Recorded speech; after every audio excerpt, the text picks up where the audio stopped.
बिस्मिल्लाहिर्रहमानिर्रहीम।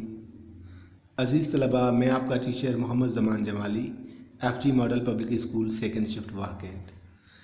हम आज की वीडियो में प्रोनाउन के बारे में पढ़ेंगे और उसके टाइप्स के बारे में पढ़ेंगे। इससे पहले वीडियो में हमने नाउन और उसके टाइप्स के बारे में पढ़ा था। सबसे पहले हम जानते हैं कि प्रोनाउन है क्या। Pronouns are words that we use in place of noun. Pronoun वो अल्फाज हैं जिनको हम नाउन की जगह या किसी नाम की जगह इस्तेमाल करते हैं in a sentence to make less repetitive and less awkward.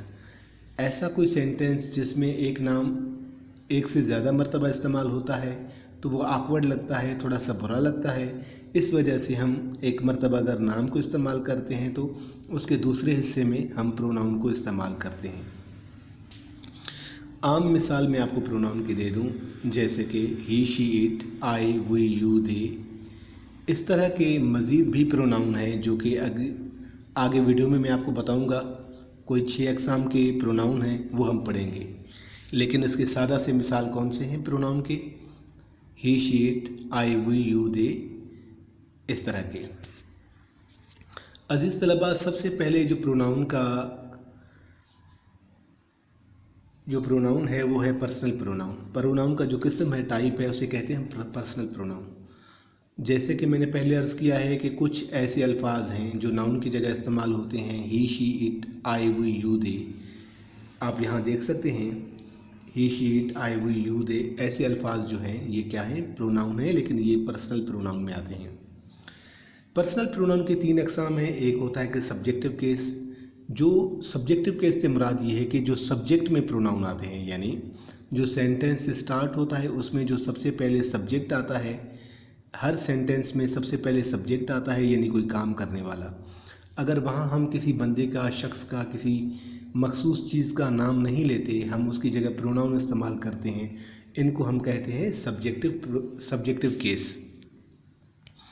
दूसरा एक है, वो आता है ऑब्जेक्टिव केस। ऑब्जेक्टिव केस ये है कि कुछ ऐसे सेंटेंस हैं जिनमें प्रोनाउन ऑब्जेक्ट में यानी सेंटेंस के आखिर में आते हैं, यानी जिन पे काम किया जाता है। अमूमन जब हम एक्टिव वॉइस और पैसिव वॉइस पढ़ते हैं तो पैसिव वॉइस के सेंटेंसेस हैं, उनमें ऑब्जेक्टिव केस के प्रोनाउन आते हैं। जिस तरह यहाँ बयान किया गया है, me, us, you, them, him, her, it. ये क्या है? ये ऑब्जेक्टिव है। मिसाल के तौर पर मैं आपको एक बात बताऊं कि a mango is eaten by me, cricket is played by us, letter is written by you. तो ये जो अल्फाज हैं ये ऑब्जेक्टिव केस हैं। इसी तरह एक और प्रोनाउन का किस्म है जिसे हम पॉजेसिव केस कहते हैं। पॉजेसिव लफ्ज़ से मुराद ये है कि कोई भी मिल्कियत ज़ाहिर करना। आप कोई भी चीज़ ज़ाहिर करते हैं कि ये मेरी है। मिसाल के तौर पर मैं कहूँ कि ये मेरा पेन है, ये मेरा घर है, हमारा मुल्क है, आपकी गाड़ी है, ये उसका किताब है। तो इस तरह के जो अल्फाज होते हैं जिसमें कोई मिल्कियत, कोई चीज़ ज़ाहिर की जाती है कि वो फ़लाँ बंदे की है या मेरी है, तो उसको हम पॉजेसिव केस कहते हैं। इनके मिसाल आप देख सकते हैं कि माय है, अवर है, your, their, his, her, its. ये जो अल्फाज हैं ये पॉजेसिव केस में हैं, जिसमें कोई हम अपनी मिल्कियत को ज़ाहिर करते हैं। दूसरा जो किस्म है प्रोनाउन का वो है डेमॉन्स्ट्रेटिव प्रोनाउन। ये बड़ा दिलचस्प किस्म है। इसमें हम जिन चीज़ को पॉइंट आउट करते हैं उसके बारे में हम बताते हैं, उनको हम डेमॉन्स्ट्रेटिव नाउन कहते हैं। मिसाल के तौर पर, दिस इज़ माई पेन, ये मेरा पेन है। दैट इज़ माई बुक, जो शेल्फ में रखा हुआ है वो मेरा किताब है। दीज आर माई शूज़, ये मेरे जूते हैं। डॉज आर ट्रीज़, वो दरख्त हैं। अब आपको पता है कि दिस नज़दीक वाली चीज़ के लिए इस्तेमाल होता है, दैट दूर वाली चीज़ के लिए इस्तेमाल होता है, लेकिन ये दोनों सिंगुलर के लिए एक चीज़ के लिए इस्तेमाल होते हैं। जबकि एक से ज़्यादा चीज़ें हों तो उनके लिए दीज इस्तेमाल होता है। शूज़ है, सॉक्स है, बुक्स हैं, बहुत सारी ऐसी चीज़ें हैं। और जो दूर के लिए इस्तेमाल होती हैं वो है डॉज। जो दूर के लिए इस्तेमाल होता है वो क्या है? डॉज। तो जब दिस, दैट, दीज, डॉज ये अल्फाज हम इस्तेमाल करते हैं, ये कौन से हैं? ये डेमॉन्स्ट्रेटिव प्रोनाउन हैं। ऊपर भी आप देख सकते हैं कि ये लिखा हुआ है used to show or identify one or a number of nouns that may be far or near in distance or time. जब नज़दीक और दूर के लिए बात हो, जहाँ दिस और दैट, दीज और दौर इस्तेमाल होते हैं, तो उनको हम डेमॉन्स्ट्रेटिव प्रोनाउन कहते हैं। डेमॉन्स्ट्रेटिव प्रोनाउन के बाद इंट्रोगेटिव प्रोनाउन आता है। लफ्ज़ इंट्रोगेटिव से आपको पता है कि वो अल्फाज जिनसे कोई सवाल पैदा हो।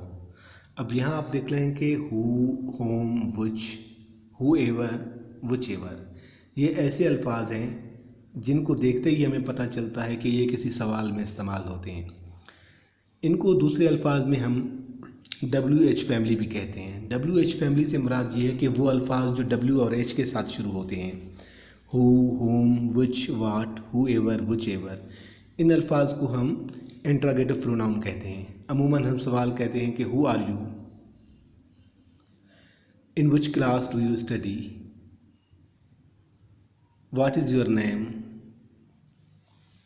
ठीक है, इस तरह के बहुत सारे अल्फाज हैं, इनको हम इंट्रोगेटिव प्रोनाउन कहते हैं। इंट्रोगेटिव प्रोनाउन के बाद एक और किस्म है प्रोनाउन का, जिसे हम रिलेटिव प्रोनाउन कहते हैं। अब लफ्ज़ रिलेटिव से मुराद ये है कि जोड़ने वाला। अब यहाँ आप अगर इनकी डेफिनेशन को देखेंगे तो use to join or relate to different classes together by referring to the noun in the previous class using the pronouns. ये सेंटेंस थोड़ा सा मुश्किल है, इसे मैं आपको आसान उर्दू में समझाता हूँ। इसका मतलब ये है, कोई भी एक सेंटेंस है जिसके मुख्तलिफ हिस्से होते हैं। अमूमन ग्रामर में हम आपको सादा सेंटेंसेस सिखाते हैं जिसमें शुरू के टाइम पे 4-5 अल्फाज पे वो सेंटेंस मुश्तमिल होता है, लेकिन जब आप अगली क्लासेस में जाते हैं तो बहुत सारे ऐसे सेंटेंस आपको अपने टेक्स्ट बुक में मिलेंगे, इंग्लिश न्यूज़पेपर में भी मिलेंगे, जहाँ एक सेंटेंस में 3-4 उसके हिस्से हैं, यानी 3-4 सेंटेंसेस एक सेंटेंस के साथ जुड़े हुए हैं। जब ऐसी पोजीशन हो तो सेंटेंस के एक हिस्से को, यानी एक क्लास को दूसरी क्लास के साथ मिलाने के लिए हम कुछ अल्फाज इस्तेमाल करते हैं, वो है रिलेटिव प्रोनाउन। ये रिलेटिव प्रोनाउन यहाँ आप देख सकते हैं, who, whom, whose, which, that. ये जो अल्फाज हैं, ये ऐसे अल्फाज हैं जो सेंटेंस के एक हिस्से को दूसरे के साथ जोड़ते हैं। अब एक मैं सेंटेंस कहता हूँ, this is the man who was asking about you. ये वही शख्स है जो आपके बारे में पूछ रहा था। एक तो ये यही शख्स है या वही शख्स है आपके बारे में पूछ रहा था। आप देखें कि ये 2 सेंटेंस के हिस्से हैं, इनको जोड़ने वाला लफ्ज़ क्या है, हु। ठीक है, तो ये क्या हो गया, ये रिलेटिव प्रोनाउन हो गया। इस तरह who, whom, whose, which, that, ये रिलेटिव प्रोनाउन है। उसके आगे है indefinite pronoun. Indefinite pronoun used to show unspecified object or people whether in plural और सिंगुलर। इंडेफिनिट से मुराद ये है कि किसी भी शख्स को हतमी तौर पर नहीं कहा जा सकता, कोई एग्जैक्ट कोई ख़ास नाम नहीं लिया जा सकता, किसी को पॉइंट आउट नहीं किया जा सकता, एक आम सी बात की जाती है। यहाँ देखें ना, use to show unspecified object or people, किसी ऐसे शख्स के बारे में हो जिसे हम नहीं जानते, उसके बारे में हम जब बात कर रहे हैं। मिसाल के तौर पर मैं अगर ये कहूँ, कोई मेरा पेन ले गया, इसका मतलब ये है कि मुझे नहीं पता कि कौन ले गया है, तो मैं लफ्ज़ इस्तेमाल करूँगा समवन। ठीक है, उसके बाद अगर खुदा न खास्ता मैं एक और सेंटेंस कहूँ कि है कोई जो मेरी मदद करे। अब मैं किसी को वहाँ नहीं जानता, लेकिन मैं इस तरह पुकारता हूँ कि कोई है जो मेरी मदद करे, तो एनीवन। ठीक है, इस तरह की और बहुत सारे अल्फाज हैं, फ्यू, मैनी, नथिंग। मैं कहता हूँ कि बहुत सारे स्टूडेंट्स हैं जिन्होंने अपना काम किया, many students have done their homework. तो बहुत सारे स्टूडेंट्स हैं, अब मैं उनका नाम नहीं ले रहा, स्पेसिफाई नहीं कर रहा कि फ़ला फ़ला स्टूडेंट्स ने अपना काम किया है, मैं एक जनरल बात कह देता हूँ, तो इनको हम कहते हैं इंडेफिनिट प्रोनाउन। ये आप समझ सकते हैं कि इनको हम कहते हैं इंडेफिनिट प्रोनाउन, जहाँ किसी मखसूस शख्स की बात ना की गई हो, जहाँ जिसे आप नहीं जानते हैं उसके बारे में बात कर रहे हैं, या आप एक जनरल बात कर रहे हैं, वहाँ इंडेफिनिट प्रोनाउन इस्तेमाल होता है। बिल्कुल इसी तरीके से आगे हम चलते हैं तो यहाँ हमें रिफ्लेक्सिव एंड इंटेंसिव प्रोनाउन के मिलता है। रिफ्लेक्सिव एंड इंटेंसिव प्रोनाउन को अगर हम पढ़ते हैं तो हमें पता लगता है use to indicate a noun which has been used an earlier part of the same sentence. अब देखें, ऐसा कोई नाउन जो सेंटेंस में पहले भी इस्तेमाल हो चुका है। मिसाल के तौर पर अगर मैं कहूँ I did homework myself, मैंने खुद ही अपना होमवर्क किया है। We do our work ourselves, हम अपना काम खुद करते हैं। They wash their clothes themselves, वो खुद अपने कपड़े धोते हैं। इस तरह जब खुद और इस तरह के अल्फाज जब आएँ तो वहाँ जो है रिफ्लेक्सिव प्रोनाउन या इंटेंसिव प्रोनाउन हम उसे कहते हैं। My self, them selves, your self, our selves, her self, him self, it self. My self मैं खुद, देम सेल्फ्स वो खुद, यूअर सेल्फ आप खुद, अवर सेल्फ्स हम खुद, हर सेल्फ वो खुद, हिम सेल्फ वो खुद, इट सेल्फ वो खुद। यानी ये मशीन खुद ब खुद चलता है, इट रन्स इट सेल्फ। ठीक है, इस तरह के बहुत सारे सेंटेंसेस हैं जो रिफ्लेक्सिव या इंटेंसिव प्रोनाउन कहलाते हैं। उसके बाद एक आखिरी किस्म है जिसे हम कहते हैं कि रेसिप्रोकल प्रोनाउन। रेसिप्रोकल प्रोनाउन बहुत दिलचस्प है। उसमें हम यूज व्हेन टू और मोर नाउन्स आर डूइंग और being the same to one another.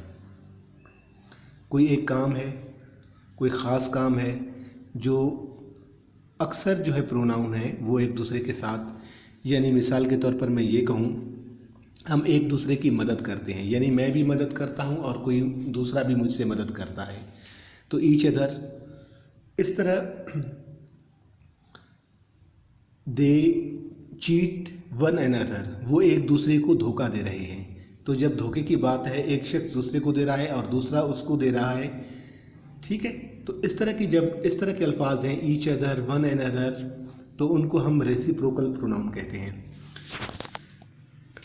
अज़ीज़ तलबा, मैंने हत्तल इम्कान कोशिश की है कि सादा से तरीके से मैं आपको प्रोनाउन समझाने की कोशिश करूं और मुझे उम्मीद है कि मैं आपको प्रोनाउन समझाने में कामयाब हो गया हूँगा।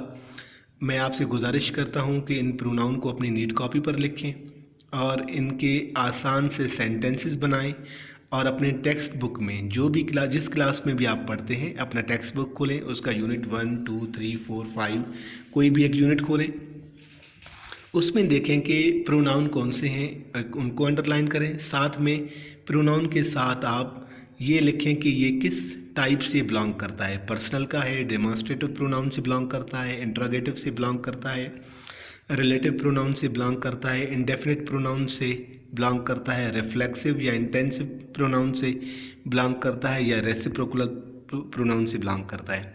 जब आप ये प्रैक्टिस करेंगे कि उनको आप ना सिर्फ आइडेंटिफाई करेंगे, उनको अंडरलाइन करेंगे और उनको अलग अलग कैटेगरी में ऊपर उनकी कैटेगरी का नाम लिखिए, जैसे पर्सनल है, डेमोन्स्ट्रेटिव है, इंट्रोगेटिव है, रिलेटिव है, इंडेफिनिट है, रिफ्लेक्सिव है, रेसिप्रोकल है, ऊपर लिख के उनके कॉलम बनाकर उसमें जो है रेलिवेंट बॉक्स में वो प्रोनाउन डाल देंगे।